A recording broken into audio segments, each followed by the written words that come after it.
And now, from beyond our dimension, this is the JeffMara podcast. Here's Jeff. My guest is Michael William Denney, aka Mahadeva The ThunderWizard. He is a contactee of higher dimensional extraterrestrial spiritual masters. In June of 2022, Michael attempted 3 solo CE5 sessions, which resulted in personal and physical contact with an extraterrestrial light being. Michael, thank you for joining me and welcome. My privilege. Thank you for allowing me onto your program. Michael, let's start with your first ET contact experience in 2022 and go from there.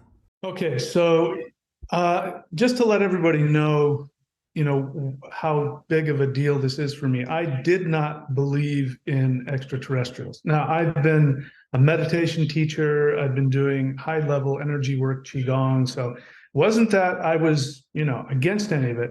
Just, I'm the son of a physicist, so I knew that it was impossible for something going the speed of light to get here, if you're talking about other galaxies. So I just said, listen, that's just not possible. Let's just give up on that. And then because of the things that were going on, 2020, 2021, I started getting this weird feeling that something was happening beyond what I could understand. And I started thinking about extraterrestrials again. But like most people, I was afraid. I thought if they existed, they were probably hostile. And then I started doing research and I bumped into Dr. Stephen Greer's movies. Specifically, I recommend everybody watching the ones that have just come out, especially, but Close Encounters of the Fifth Kind. Watch that. And what I saw was what I had deeply wanted, which was to have a deeper experience with the ancestors, spirit guides, spirit masters. And I said, that's what I'm seeing here. People are getting, understandably, very excited about the crafts and all that. But what got my attention was the fact that these beings were phasing in and out of our dimension and seemed to be spiritual masters. And that was what I had experienced in the practices I had done. So long story short, I started doing CE5. First time I did it, I actually caught stuff on video, but because it was, this is an interesting phenomenon. You'd think that I would have been really into it, but the truth is I talked myself out of it. I saw lights and I captured on video a being speaking to me when I said, is somebody here? And you can hear them respond. And my radio was doing things that I found out later it's impossible for them to do. So something was going on. I saw lights, but I talked myself out of it. I went for a second one and a bunch of things happened which are similar to animal totem experiences, how lots of cultures get their messages from animal totems. Things like that were happening. Somebody was trying to get my attention. And I came to find out later it was just because my 3-dimensional aura was so thick they couldn't get through to me. And not knowing what telepathic communication was, I was receiving a telepathic communication and I was saying, would you like to interact with me? This is the second CE5 I did. And the response I got was, we would love to, but we can't get through to you. We're going to have to send the big guns to crack you open. Now, this is all happening in my mind. And of course, I talked myself out of it and I said, I'm imagining. So the third time I do it, I have all the stuff. I've got the cameras set up. I've got my, in case people don't know, CE5, what a lot of people do is they'll get a ham radio. And it doesn't matter where, what frequency you set it to. When an ET wants to let you know that they're there, especially like me, if you're, thick-headed and you can't feel all the spiritual things going on, they will take over the radio and make the radio do things it can't normally do. So I was waiting for this. I was waiting for this to happen. It happened. The radio started going crazy and I flipped out. And I flipped out because it was clear to me that there was a being that was not in my dimension. And I had a picture in my mind of this 7-foot tall mantis being. And on top of that, I'm feeling this energy in my body. In fact, I felt when it came in the room, and then I'm feeling this finger on the top of my head, and I'm having, thoughts in my mind, and I'm flipping out, completely flipping out. To be clear, the only reason I was so afraid was because it was the awareness. This is real. I'm having a supernatural experience with an extraterrestrial being from another dimension. Two things I want to ask you before we keep going. Were you doing these CE5 sessions alone? And two, when you said you got them on video, was it just the audio in the video, or do you actually have a being in the video visually as well? No, a being did not show up in the video. What I do have in the video is, in the first one, you see me. Actually, you don't see me because it's dark. I'm at the beach. Sorry, I'm at the beach. I was in Florida, and I just went down to the beach, and I put my video phone on a tripod, and I had my ham radio. And so that's what I was doing. I was documenting it with my cell phone video and ham radio. And then the third one, I did it in my Florida room. I was living in Florida at the time, so I was outside in my Florida room, and I had a micro cassette recorder with me. So to answer your question, I did get on video an orb flying over me. Now, you can't see that in the video. It's so dark. You can't, in fact, I have to explain to you that the video was pointed down at me. So if you were to see me, you would have seen me lying in my beach chair, looking up, because I was looking up. And what you see in the video is you see this orb come in, and it's flying literally right above my body. I can't see it. And when I was doing all the things in the beginning to, the way CE5 do it, which I found is not necessary except for you. For them, they don't need it. You can take your radio and you can transmit these tones, that are supposed to. The idea is that they're looking for you and they can see you on their screen and they can, vector to you. I've come to find out that's completely unnecessary, but it makes you feel like you're doing something. So that's why, it works. So I was doing that, and then you wait, and then they're supposed to respond. And that's exactly what happened. And then I flipped out, and you hear me go, okay, I'm a little scared. And then I said, are you here? I heard nothing. On the video, you can hear a voice that's slightly lower than mine say, yes. But I didn't hear a thing. The second time, nothing, but the third time you see me with the radio, you see the radio go crazy, and then I flip out. That's when I flip out, but I have the personal recorder on me, and you can hear me as I'm running down the street, literally running down the street because I'm so flipped out, and the radio's going crazy and all that. And while all that's happening, of course, all these telepathic messages and interactions are going on. And then there was you'll see it in the video. It's a video on my channel called When I Became an Extraterrestrial. And you see what this being is doing to show me what is about to happen to me, which was, the message was that I was about to go into a very powerful shamanic initiation, which is exactly what happened.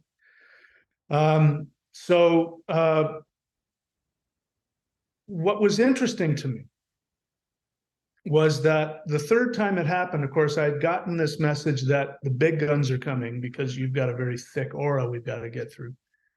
And I felt the being when it came into the room. In fact, I actually turned to the video and I go like this, still not believing it, but I go, maybe something's happening, because I could feel like this energy come into the room. And I felt, and I saw like the color red, which will become important later. And then again, I saw this 7-foot mantis being in my mind, and my heart center, started really just going crazy with energy, and felt really great until I became aware that something was really happening. That's when I became afraid. But I was communicating verbally and mentally. And what was interesting was this overwhelming feeling of unworthiness came on.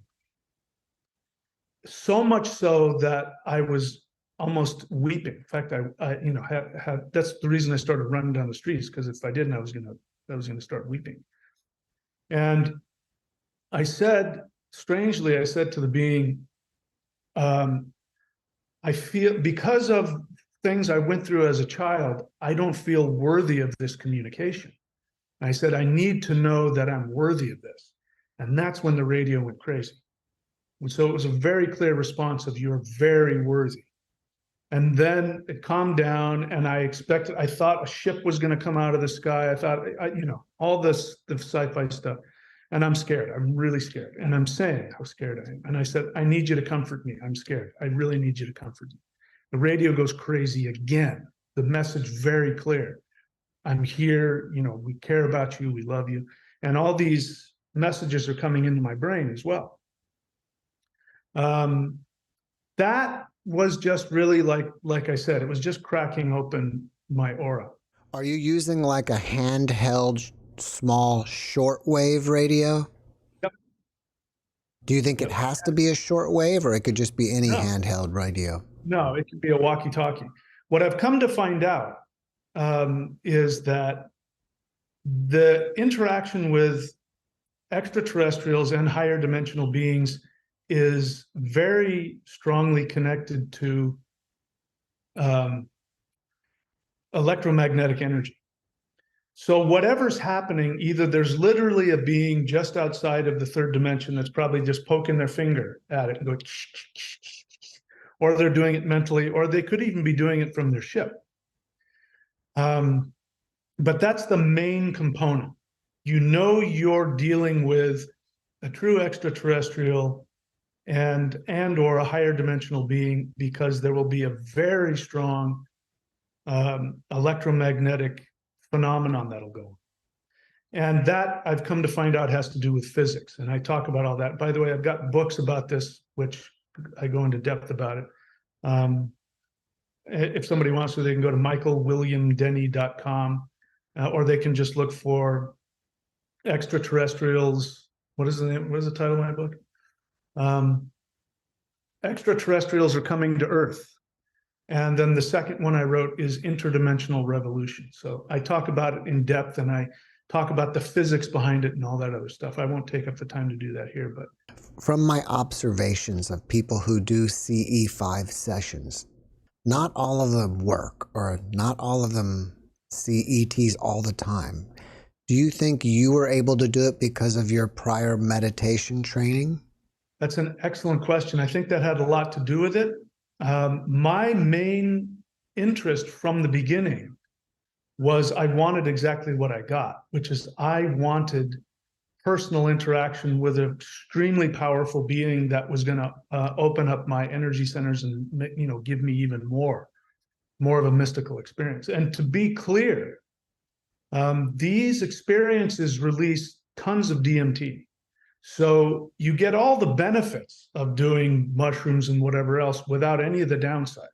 And you're in your conscious mind.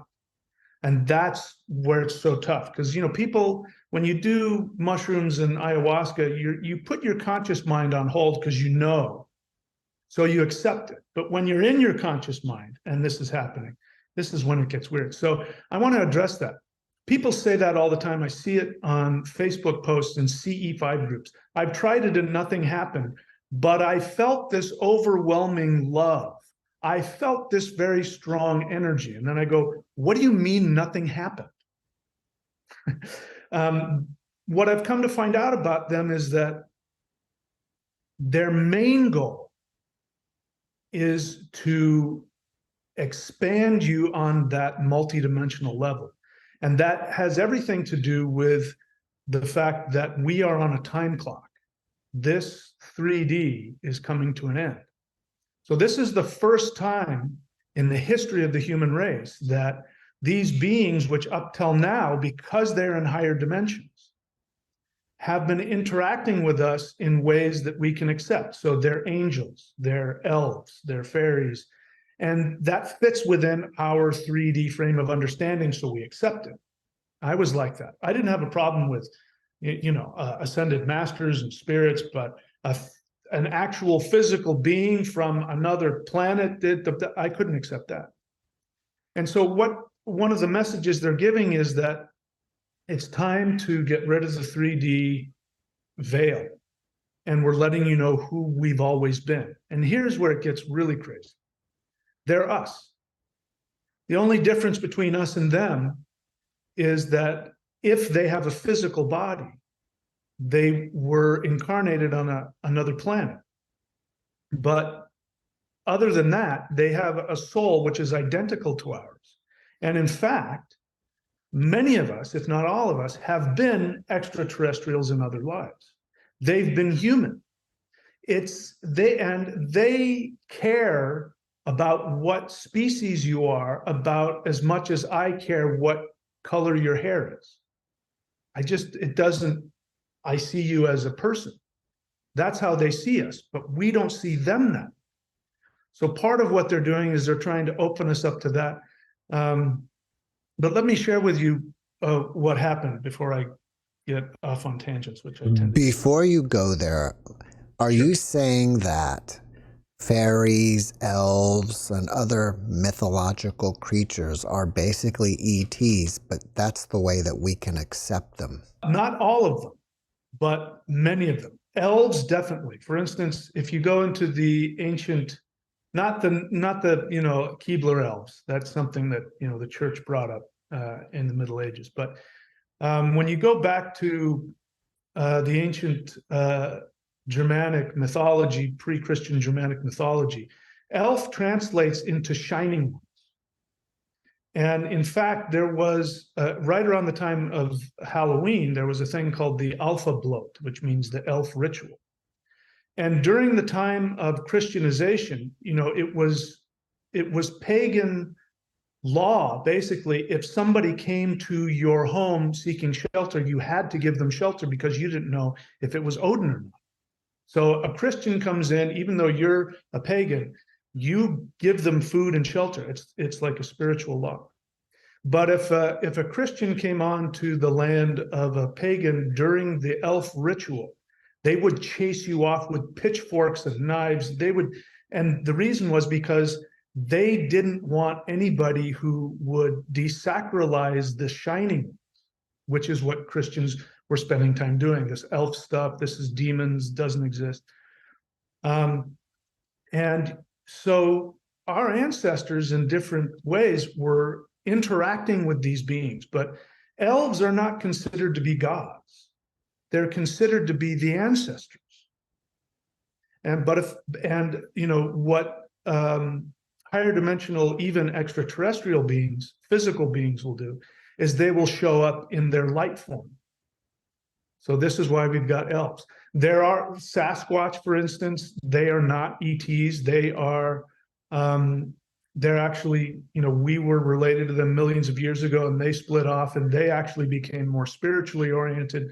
They went up into a higher resonance of the earth plane, so they come back and forth. Same thing with a lot of other beings that, show up and walk through walls and people see them. Those are just other dimensional beings, but they are interacting with these beings. So that's why you'll see Sasquatch and UFOs happening at the same time, because when the dimensional windows start to open up, then all of these beings sort of just kind of, you see them walking around like you're seeing all the different hallways between the dimensions. So no, to answer your question, no, they're not all ETs, but the things that we consider angels, elves, higher dimensional beings, gods visiting us, for the most part, those are in fact extraterrestrial beings, but they are in a higher dimension. And so we experience them. For instance, when I was a kid, I had scarlet fever. I don't know, does anybody have scarlet fever anymore? Probably not. I had scarlet fever as a kid, and so I was very sick, and when my fever was breaking, I left my body. My body was in distress, so I had a near-death experience. I didn't know it at the time, but I was just outside of my body, and I saw this being that was in my doorway. And it looked like the typical angel. It had this white silvery robe that went all the way to the floor, but the head was just this bright white light. So I'm a 7-year-old kid, and I'm explaining it to my mother. We were a Christian family. And I said, I saw my guardian angel. I couldn't see her face, but I could tell she was smiling. That was the words that I used. But looking back on it now, I know exactly what it was. It was probably an extraterrestrial. It could have been an interdimensional light being that didn't have a body, but I'm pretty sure that it was an extraterrestrial, and it was consciously making sure I didn't see the face, because, you know, that would just confuse it and probably scare the crap out of me. But they're peeling that back now, and they're letting us know what's really going on. You just mentioned that this 3D realm is coming to an end.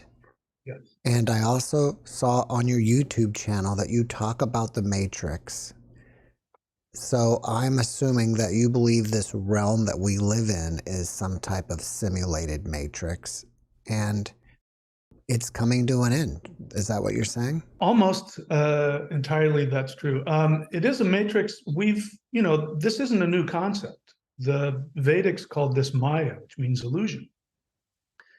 I've come, one of the recent interactions I had, they actually showed me, going way back before my earthly incarnation, that I, and perhaps you, many others, were involved in creating this three-dimensional realm. So it is a matrix. What this is an experiment in consciousness. The Earth has always meant to be the most challenging school. And because it's at such a low vibration, even in the third dimension, it's at such a low vibration that for all intents and purposes, it is a matrix, it is a prison. But what we don't remember is that we crafted it. The most important thing to understand is that we are not victims.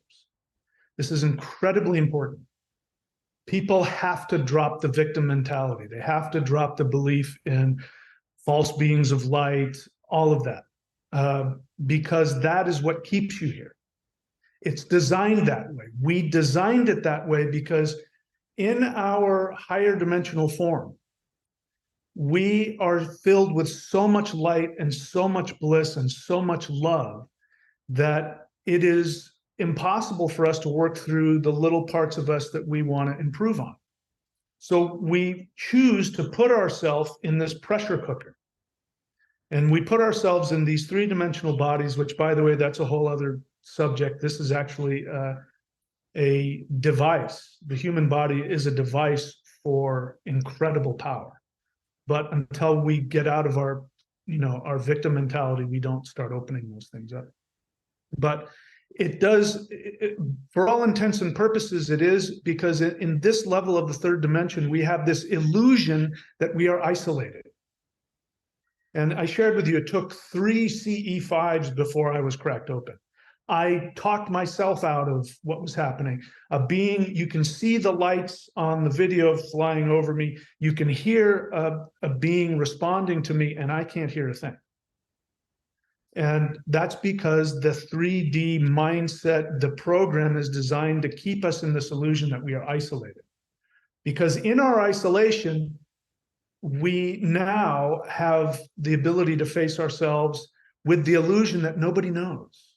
We think nobody hears our thoughts. I now know every single thought, every single feeling that goes through us, not just one person. There isn't a God out there. There are trillions of light beings who all hear and feel it.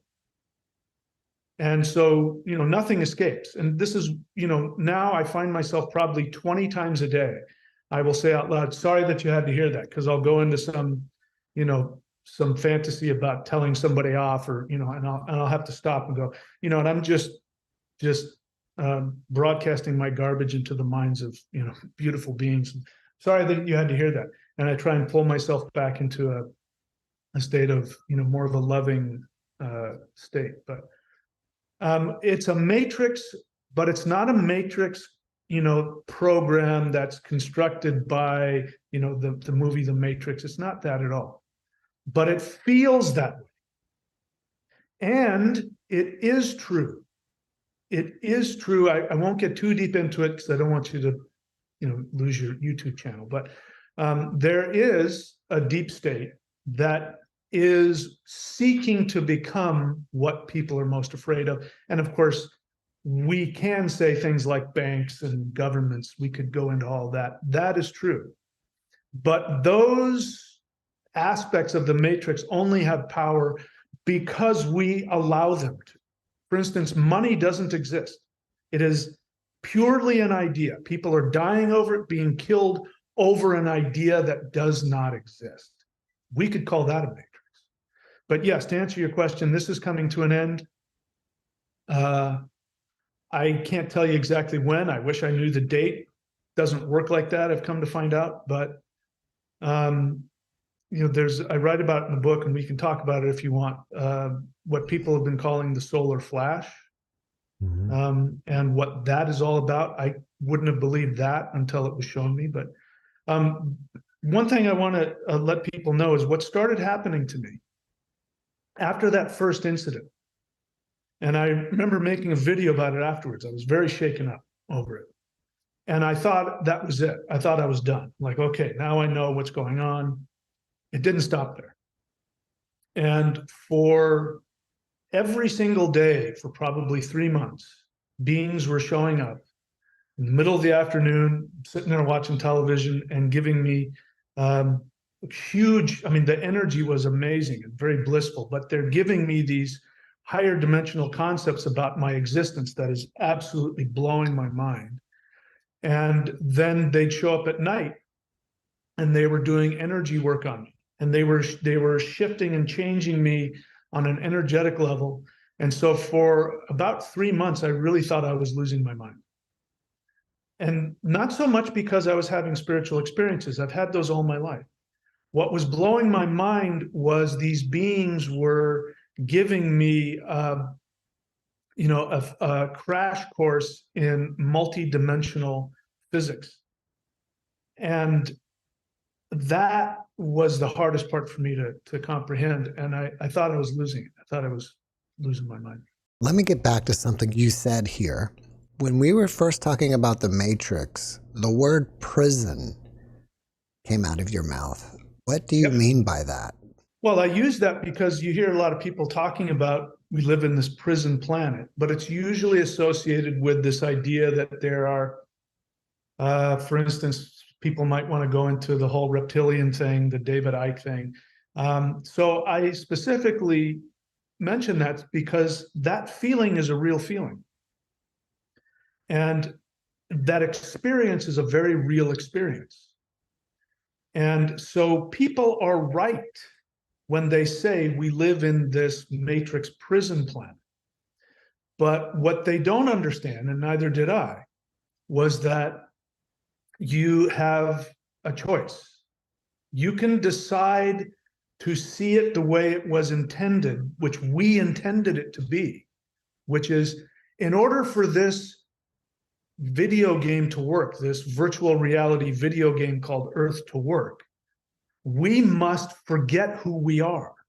And we must really believe that we are these tiny, limited, little isolated people that nobody hears our thoughts, nobody feels our feelings. I can barely do this, I can barely do that. And we have to feel as though we are a victim of circumstance, because then those slight imperfections in our infinite soul will then come to the surface, and then we can either do one of two things. We can either become a victim, or we can say, you know what, I am going to face this and overcome this. And I'm here to tell you that when any human is in one of those really difficult positions and they say, I am going to overcome this. And as I'm talking, I'm getting filled with energy as I'm talking about. All of those beings erupt in cheers because they have been watching this with us from the beginning, that the experiment is working. And that person is going to, when they leave their body, they're going to realize how much they've grown and expanded. The next phase for humans, which is when things are going to get really interesting. As I said before, this physical body is not a prison. We have 7 chakras at least. We have 9 points, meridian points based on the Taoist understanding. We have these 3 energy centers, third eye, heart, and the navel, which the Taoists talk about. We have this Kundalini energy, which is actually 5th dimensional energy that rises up the spine, turns on these chakras. When this whole technology gets turned on and somebody is aware of who they are and begins using them, then we become gods on earth. Then we start creating reality. I'm going to tell you something that I learned which blew the hell out of my mind. I don't know how anybody else is going to see it. I talk about this on some of my later videos, but in 2012, we've heard about, the end of the world that supposedly happened, the Mayan calendar. As it turns out, if anybody's done any research into this, and I recommend that they do that, one of the Mandela effects is that planet Earth, I can remember this, before 2012, I can remember that planet Earth was on the very outskirts of the Milky Way galaxy in the Sagittarius zone. On the very, very outskirts. That's there are maps that still say you are here. It points to the very outside of the Milky Way galaxy. Somewhere after 2012, that history changed. Now, somebody didn't go in and change it. The history changed. And now the Earth is in the Orion arm, halfway into the galaxy, on the complete other side of the galaxy, about 73,000, what am I trying to say? 100,000 light years, something like that, whatever. Light years away. I always thought we were at the edge of the galaxy. I didn't realize we're not anymore. Yeah, and there are still scientists. You can hear Carl Sagan talking about it. You can hear, who's the other guy, his protege, Tyson. You can hear him say that we're in the Sagittarius arm.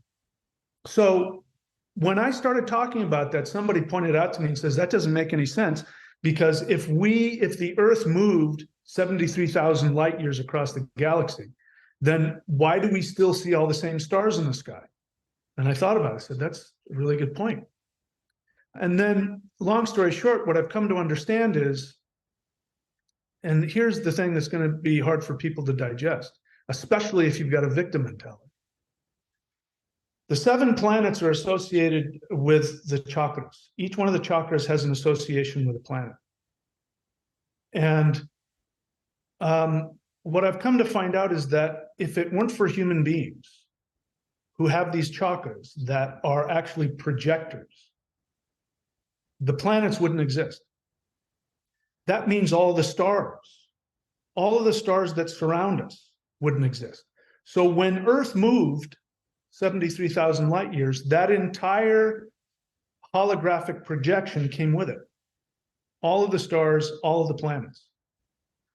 And when you understand that you are creating the visible universe, and you can not just, think about oh man, that's cool, but when you can acknowledge that you are actually doing it, then everything changes. I've used this method where if there's something that I want to shift in my life, I will simply imagine my 7 chakras lining up and I will intend that. And it happens. Unbelievable things just start changing. The literal physical reality starts changing to fit that. That's where we're headed.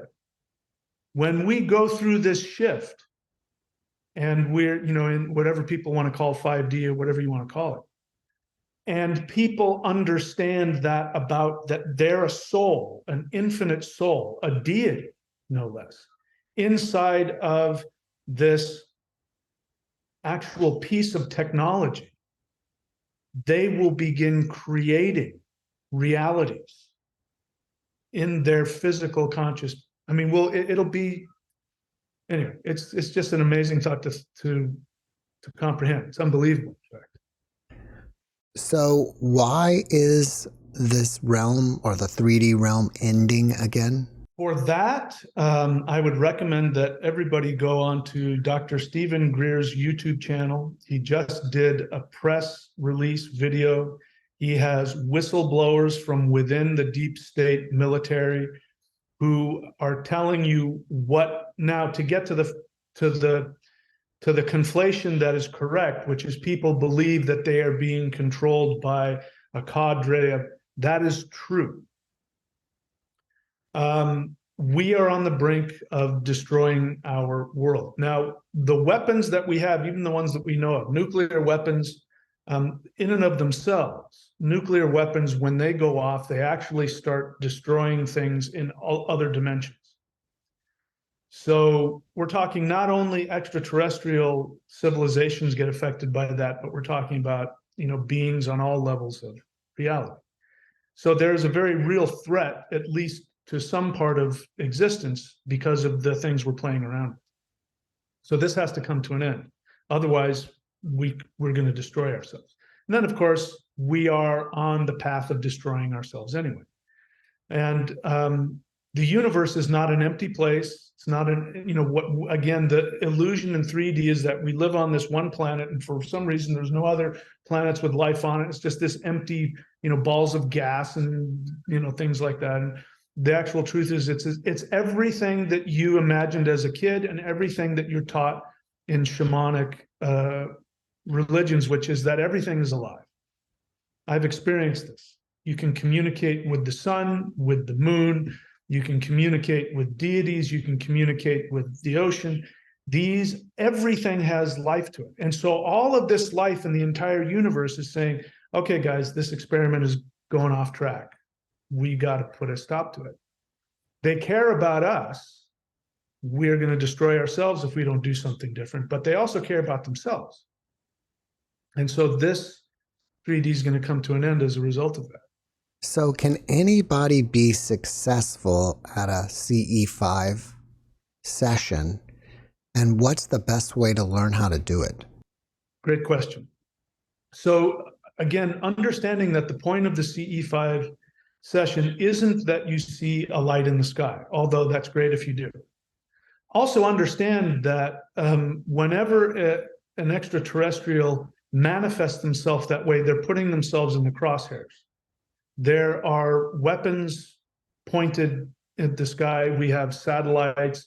There's a war going on. It's a one-sided war. Humans are fighting against ETs. ETs are not fighting back. But at some point, they're going to have to defend themselves. I don't know what that means, but once you understand that they see us as their family, they have no interest in harming us, zero. I just want to address this one topic for a second, because I know I know everywhere, but probably some of your viewers may be of the belief that, ETs do abductions and things like that. Abductions do happen. They are very real things. They do happen, but they are not done by extraterrestrials. If I say anything more, I'll put your channel at risk, so I won't. But again, people should go see Dr. Greer's latest video, where you hear these soldiers. And I used to be an actor. I know when somebody's acting. You hear these soldiers who talk about their experiences with the secret space, so-called, the human UFO program that's going on. So to get back to your question, you'd asked me about people doing CE5. So when people do CE5, they must understand that the goal, first off, let me be very clear. Every single time that you even think about doing CE5, they got your attention. I mean, you got their attention. So you will never have an experience where they didn't know. I didn't get through. It was a busy signal. That's never going to happen. I guarantee you, even if you're watching this video, I guarantee you, if you're thinking about it, they know. So you don't have to worry about that. But what is going to happen is, number one, they have to protect themselves. There is a war against them. And if they manifest themselves, they might be putting themselves in physical risk. The other part of it is, the only reason they would say show up, in the sky right now, as things are right now, is so that somebody who's really in their third dimensional mind would go, wow, something else is going on beyond my understanding. So for a lot of people, that's really what they need. Because if they had the experience I had, they might not survive it. Everybody's different. So they only do that if they have to, and they only do that so that you will get what you need to go, wow, something I don't understand is going on. And that starts opening up people to then begin to evolve their thinking into multidimensional realms. Their main concern is to let you know that you are loved. Now, this opens up another thing, which was very interesting. As you know, I said that the first feeling I had when that extremely powerful being showed up was that I felt unworthy, so much so that I was almost in tears. What I've come to understand is that living in the third dimension is a dimension where it is almost impossible to escape self-devaluation. We live in a narcissistic society. There's two sides to narcissism. There's the narcissistic abuser, and then there's the codependent victim. In both cases, you have self-devaluation. People devalue themselves in order to be loved. Let's talk about credit scores, for example. The whole idea of a credit score is incredibly devaluing because your worth, your ability to buy a home, for instance, which buy a home is a whole other thing, to be able to do anything, to rent anything, you have to have a certain credit score. Right off the bat, your value is based on how much money you have. And remember, money doesn't exist. Money itself is a devaluing way to keep control over people. So we live in this, we already live in the third dimension where it's already, we feel alone and isolated and unloved. We don't get enough love as kids. Right off the bat, you're going to spend the rest of your life devaluing yourself, trying to get love. And then on top of that, you've got this government and this banking system, which is devaluing you literally every second of the day. There isn't a moment that goes by when you're not thinking about how much money you have. We live in this state of self-devaluation. What that means is that when you're loved from a fifth dimensional perspective, it is so overwhelming that it's actually frightening and painful. And so they are doing their best to play this, to walk this tightrope where they want to give you as much love as you can handle, but they know that if they appear in the fifth dimension, besides the fact you might flip out that you're seeing, an insect or whatever, take that aside. If you were to feel the intense love that they have, your experience would be that you would be overwhelmed immediately with all of the feelings of self-devaluation you have. And it feels like you're dying.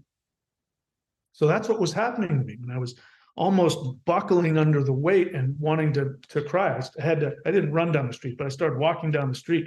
You can hear it in the video. You can hear me because what's happening is that this being is pouring so much love into my soul that I'm feeling all of that pain from 60 years of living on Earth.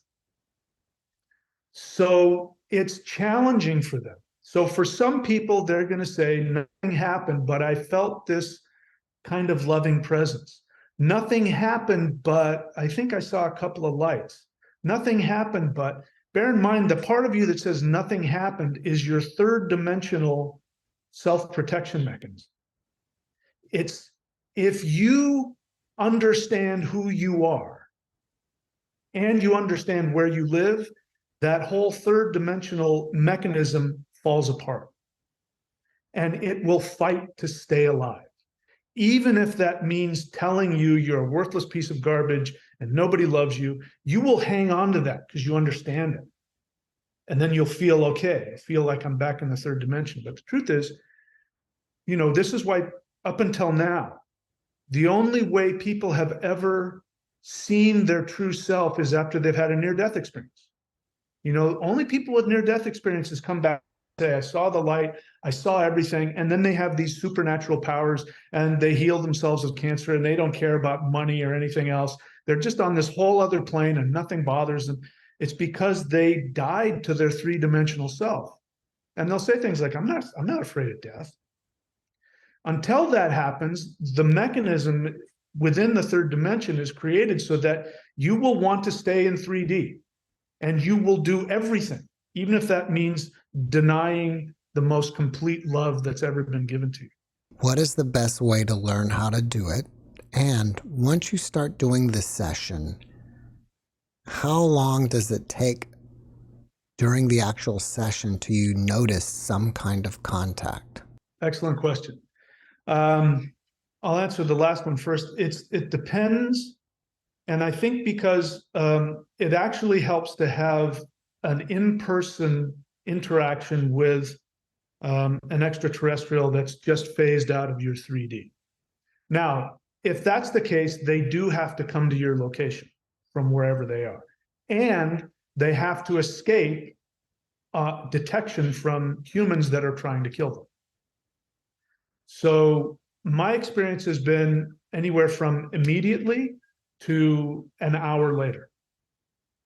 But at some point, the interesting thing in everything that happens now for me is very different than it was. But in the beginning, what would happen is I would start the meditation, and very quickly, I'll give you a very brief way to do it. You just simply get yourself into a meditative state, and that is so that you can be out of your 3D, frightened, I have to survive, which we're in most of the time. So you put yourself in a meditative state, you breathe, listen to some music, doesn't really matter what it is. Then you imagine yourself leaving your body. What I do is I imagine myself coming out of my heart center, and then I look at myself, even though I can't, I'm not having an out-of-body experience. It's just all happening up here. And you don't have to be good at it, because I'm horrible at it. You just imagine yourself coming out of your body, you slip above your body, you slip above, oh, I see my house, oh, there's my neighborhood, there's my city, and then you just, the best your ability, go out of Earth's atmosphere. Even if you don't feel it, trust me, they see it. Then you just say, are there any beings of light that want to interact with me? If it makes you feel better, say, are there any beings who love me, who want to interact with me? And you do that, sometimes you will get a fantasy will start popping up in your head. And your first reaction will be, I am making this up. And when that happens, you just go with it. You just go, yeah, I'm making it up. Yeah, oh, look at that. It's a beautiful light coming at me. Oh, look at that. It's a strange looking creature. Oh, that's interesting. And then you say, come on back to my house. And then you go back down to where you were. Now, if nothing happens and you don't see anything, that's okay too. All that matters is that you make the effort. And here's why. It's everything that I just said.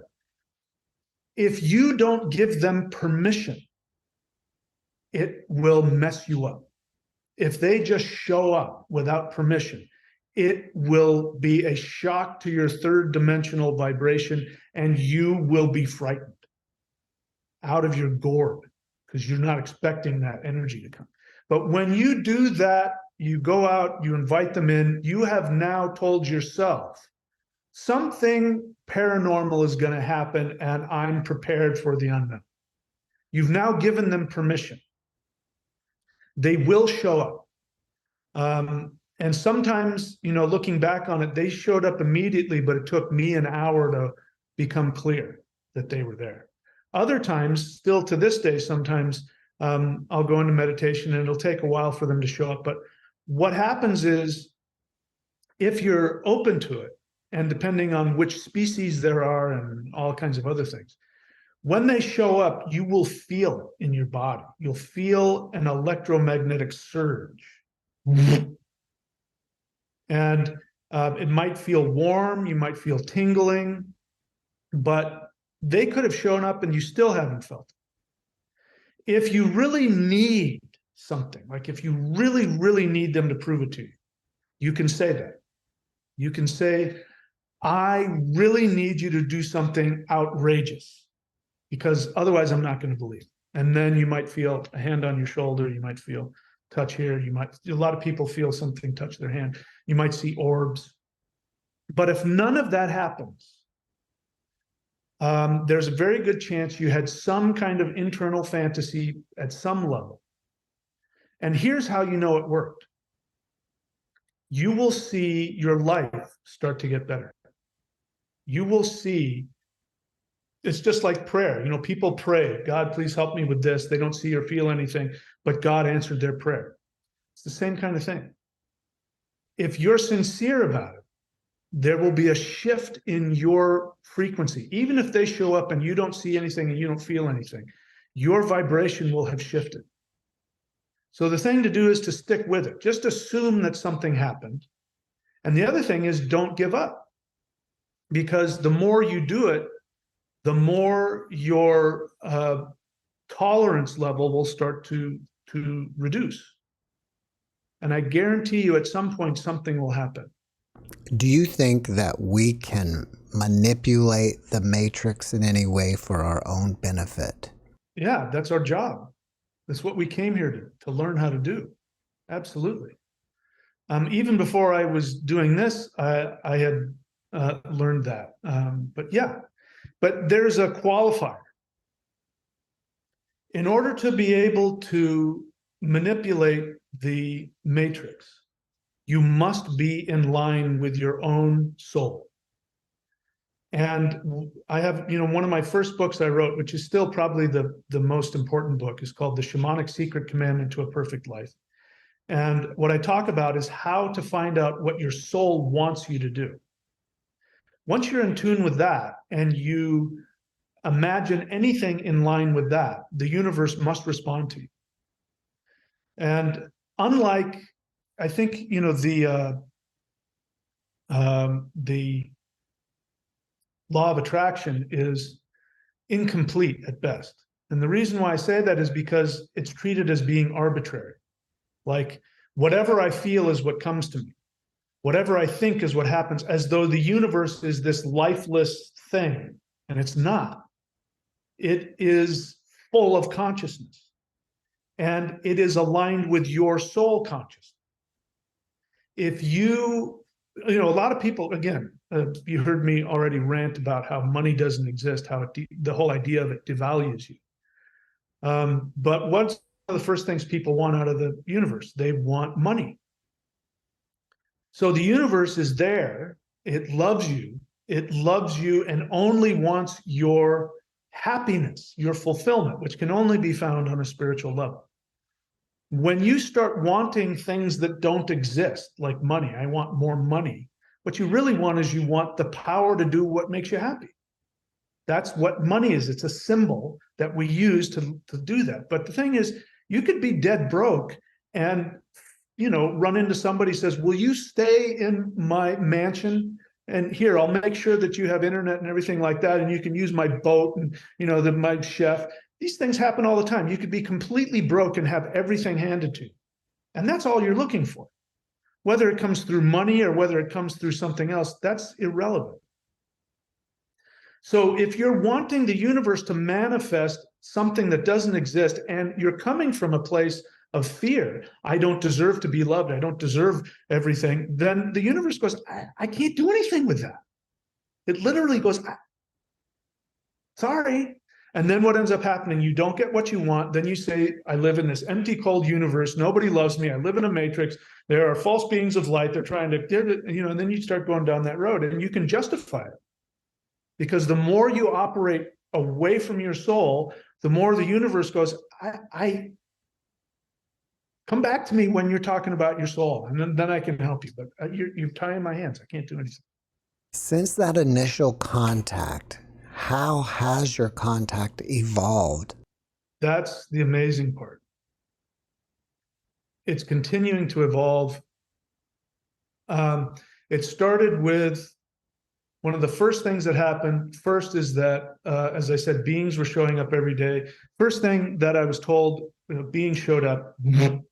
I felt it. I felt all of this energy hitting me. And telepathically, the being said, and bear in mind, whenever they speak telepathically, you get hit with this wave of energy.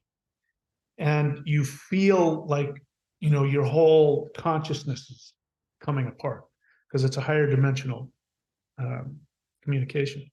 This being said, you are a probability. And I said, yes, I know. Everything's probable. And then he repeated, he said, you are a probability. And he kept repeating that because I kept on wanting to go into, yes, everything is possible. He kept repeating, you are a probability.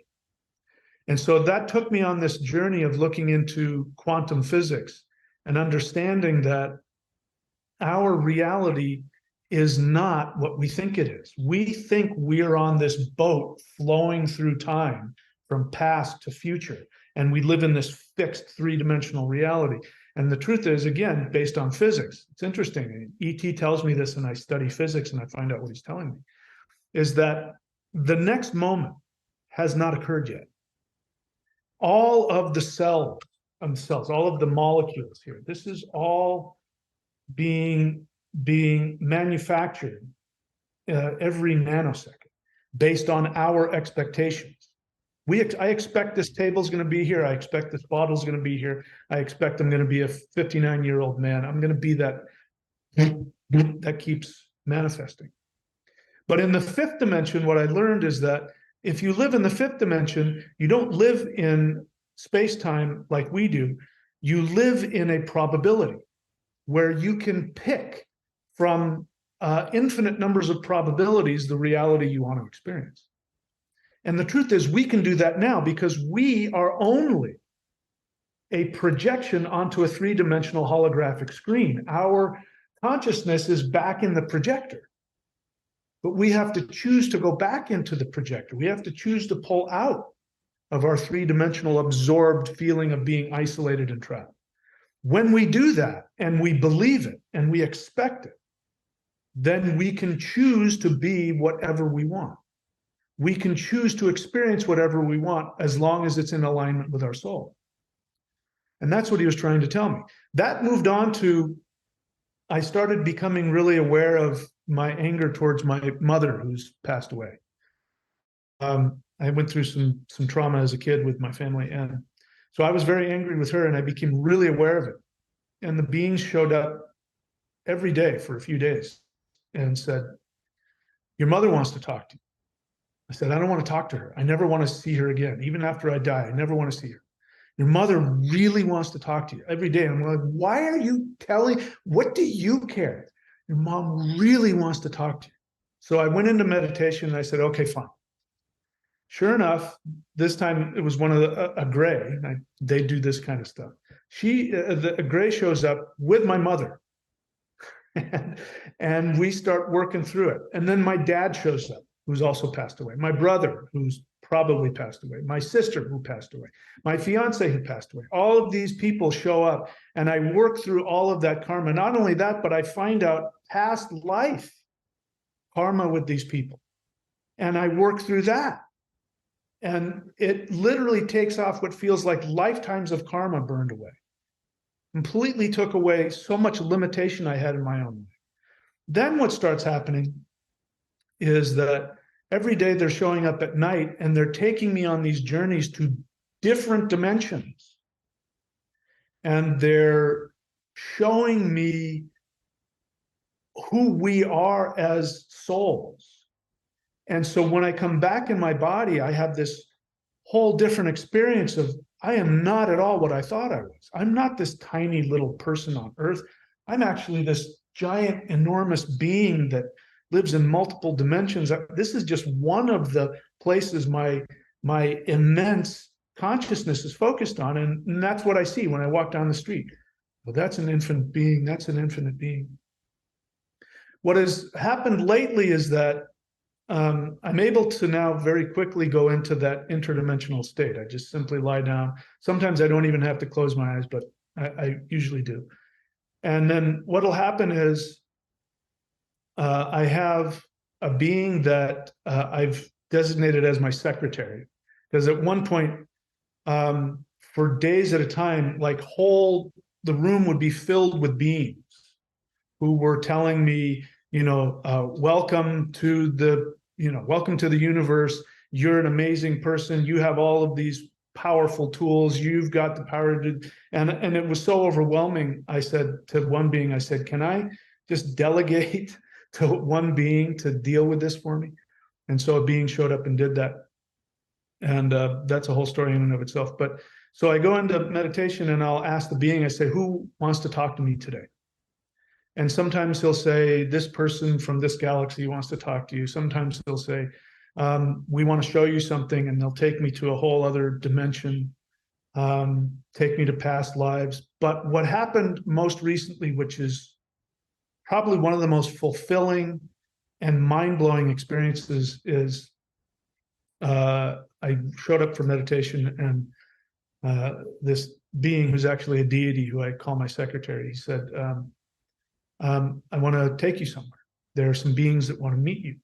So I said, okay.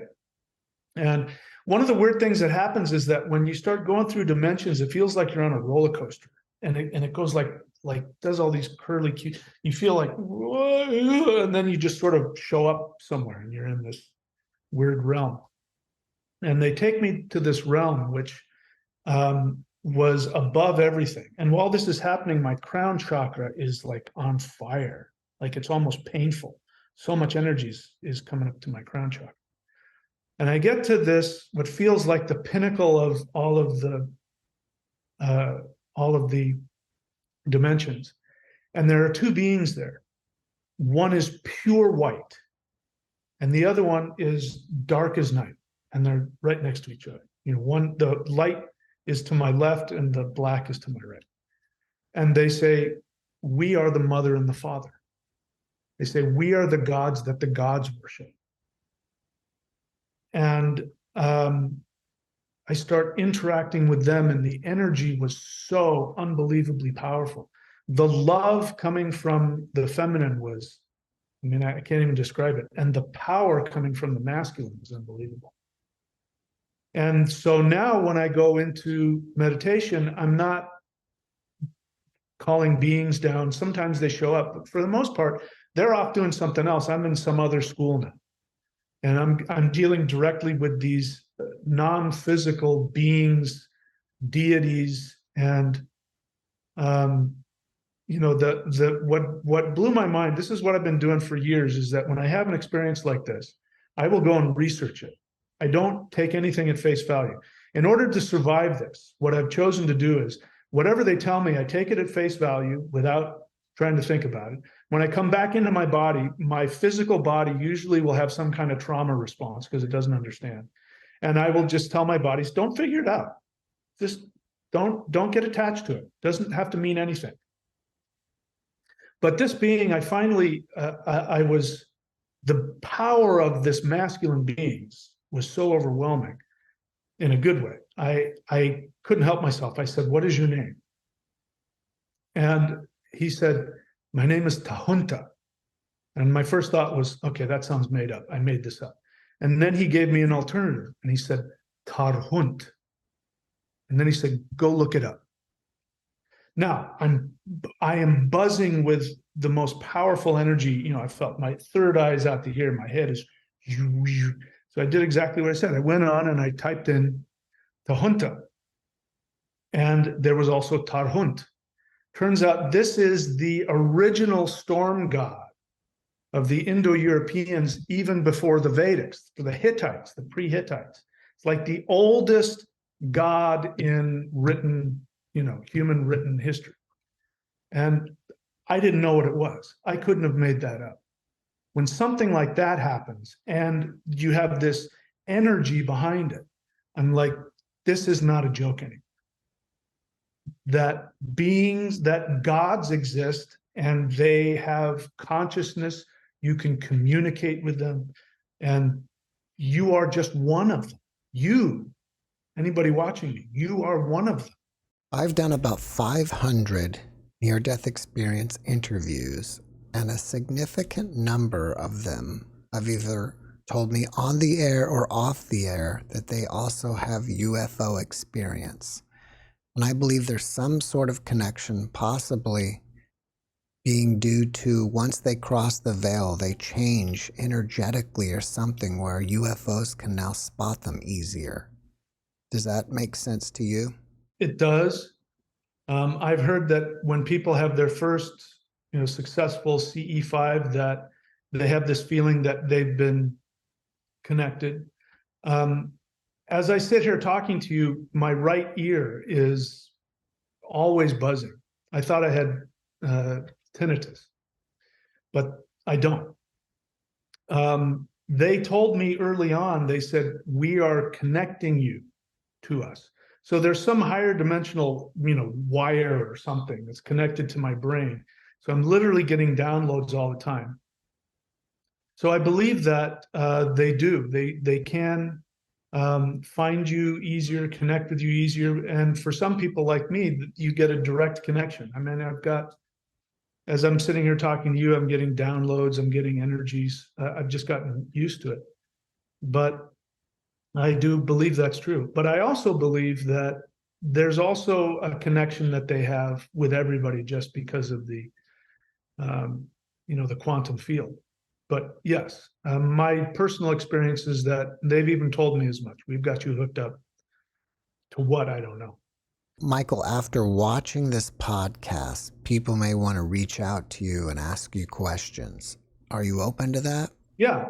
I've got a YouTube channel, thunderwizard.com. ThunderWizard DOTCOM is my YouTube channel. And one of the ways I like to interact with people is if they leave questions in the comment section. I read all of the comments, all of the questions. I do live streams almost on a daily basis. And I do a lot of question and answer. So you're welcome to ask questions. Bear in mind, I tend to have a very strict protocol about how that goes. So don't take that personally, but people can ask me questions. On that channel, I give you all of the links. You can probably put links in the description here of ways that they can reach me. But I didn't mention it in the beginning, but you're also an author of over 15 books. If they want to find out more about them, do they go to your website or Amazon? Yep, they can go to my website, michaelwilliamdenney.com. Michael William Denney is spelled Denney, and then just .com. And of course, if you go to courses, COURSES.thunderwizard.com, you'll see everything that I offer, all of my services, and then you'll see a link to my books. And if you want to find my books, a real easy way to do it is just type in Interdimensional Revolution in Amazon, and that'll probably take you to my Amazon page. You've got the YouTube channel, you've got books. Do you got anything else that you're working on that you want us to know about? I do have a subscription course where I teach people energy practices. I didn't know this until recently, all this stuff. I've been somebody who's done energy practices my whole life, Kundalini yoga, Qigong, martial arts, et cetera, et cetera. And over the past 30 years, I've been combining all these different practices. And I've come to realize I'm the only person in history who teaches a multi-spectrum energy practice, which includes Qigong, which is life force energy, Kundalini, which is the fifth dimensional consciousness energy. And there's an energy that was discovered by the Maoshan Taoist monks. Still to this day, it's almost unknown. And it's called the heart mind. And it's the electrical energy that surrounds the heart. All three of these are incredibly powerful. Usually they're done on their own, but I've combined them. And I teach people how to use these energies. And specifically, the reason I believe I've been given all this is because this solar flash, solar wave event is in process. And the easiest way to be able to connect to not only these higher beings, to deities, to your own higher self, but to make this shift is to do the work to shift the vibration of the body up to the next level. So you can go to thunderwizard.com and you'll, if you want, you can subscribe there. Michael, before we finish up, can you leave us with one last positive message? We are in what the higher dimensional beings have told me, they call it a solar wave event. And what is happening, as I said, 3D is coming to an end. The good news is that we all have the opportunity to shift up to a higher level, to live in a heaven on earth situation. This is happening now. So people have the opportunity to begin focusing on positivity in whatever way that is for them. At some time probably within the next year to 3 or 4 years, there is going to be an increase in solar radiation that will hit the Earth to such a degree that everything will shift up to the next level. And what will happen, based on what I've been told, is that at some point, I'm assuming at the end of this solar wave event, there will be a worldwide event in the sky that everybody will see. I don't know what the specifics are, but people will believe that God is coming. If you're a Christian, you will think it's the second coming of Christ. And people will feel it. They will feel this intense spiritual energy. And then that will shift into something even beyond that. They will realize religion doesn't exist. Everything is pure love. And then after that, it's something that we can't comprehend. But this is coming for all of us. If I'm correct in my interpretations of what I'm told, probably it's going to happen within the next 1 to 4 years. So stop worrying about life. Just enjoy who you are, because this nasty roller coaster is coming to an end. Michael, thank you for that message, and thank you for being my guest. My privilege. Thank you for having me on your program. I appreciate it. Thanks for watching the JeffMara podcast. I really appreciate you. Another way to show support is through YouTube memberships. And if you do, there are loyalty badges and other perks depending on your level of membership. All you need to do is click the join button underneath the video to find out more. Thank you for your support.